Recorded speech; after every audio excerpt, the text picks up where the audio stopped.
17,5%.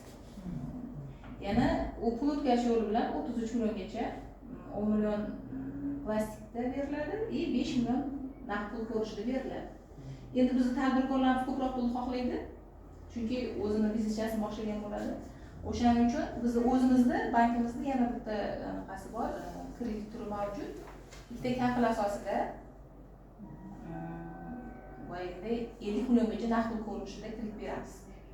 Uni bitta sharti bor, mana shu hokimiyat yordam statsionariga asosan olingan kreditni olib chiroyli yopgan bo'lishi kerak.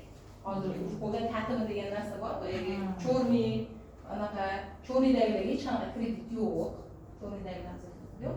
Mana shu chorniy uyushmasidan kreditni olib chiroyli madaniyat bilan huquqiy madaniyat deyiladi. Kreditni o'z vaqtida yopish ham bir madaniyat turiga kiradi. Masalan, bizda madaniy madaniyat bor-ku, o'zimiz kiyinib turishimiz, suhbatlashishimiz, umuman boshqa kreditni o'z vaqtida to'lab, boyagidek keyingi kredit olishga o'ziga imkoniyat yaratgan huquqiy madaniyatga misol bo'la oladi. Yani undan tashqari hozir tadbirkorlarimizga kreditlarimiz bor. Va 50 millionga ham yaxshi yopganlarga 10 milliongacha kredit berishimiz mumkin. Hech qanday kafillashtirish